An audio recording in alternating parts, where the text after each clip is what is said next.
NATO has finally decided to act decisively. Sources cited by the Financial Times say NATO may respond militarily to Vladimir Putin's hybrid war on Europe. Moreover, NATO's response could be exactly what Putin has been using to scare Russians: military actions at the weakest points of the Russian border. But that's not all.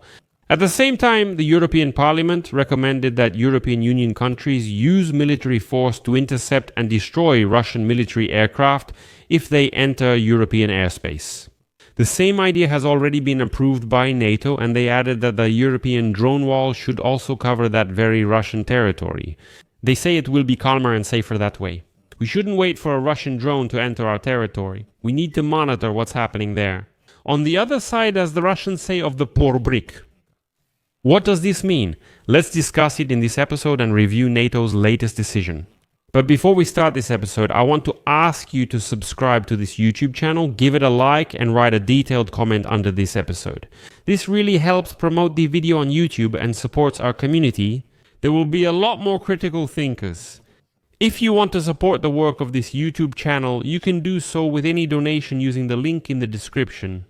This video says support Alexei Pichi's channel. Choose any format that's convenient for you. Any support you can give is appreciated.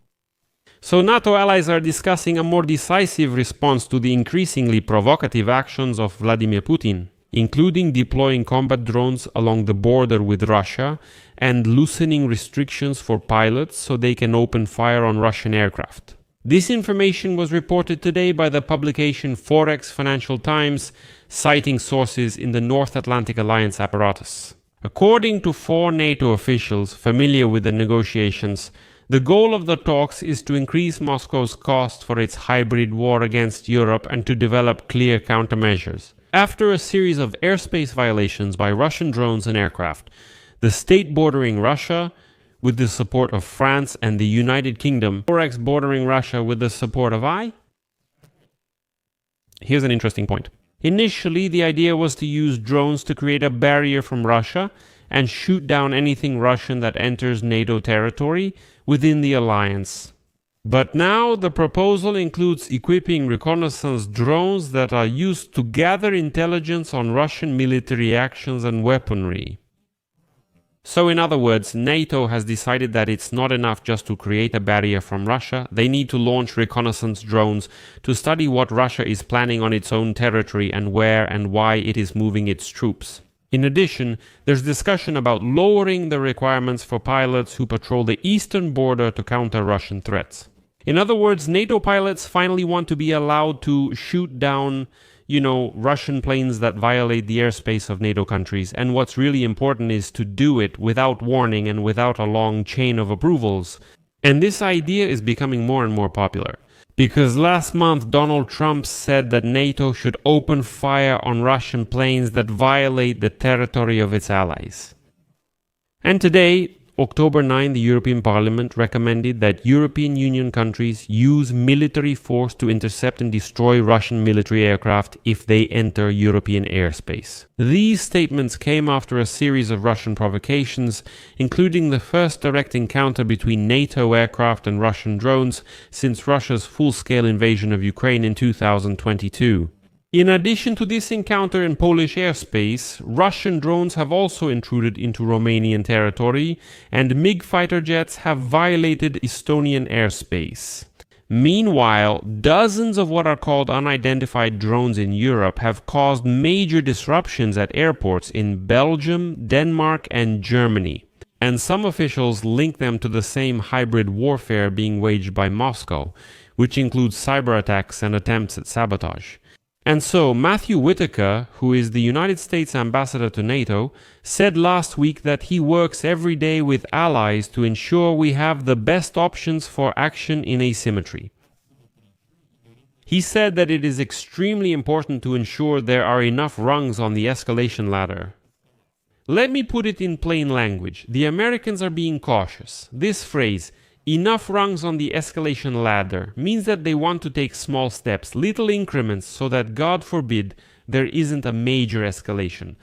And here's an interesting point. Two NATO officials stated that one of the urgent tasks is to optimize the rules for escalation. Two NATO officials stated that one of the urgent tasks is optimizing the rules for escalation.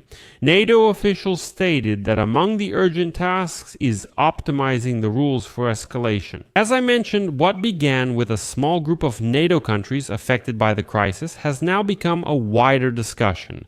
As other Allied capitals recognize the broader threat posed by Moscow's destabilizing campaign, some capitals are also pushing for a more aggressive NATO stance as a means of deterrence. For example, NATO is discussing the option of conducting NATO military exercises on the border with Russia, especially in more remote and less guarded areas.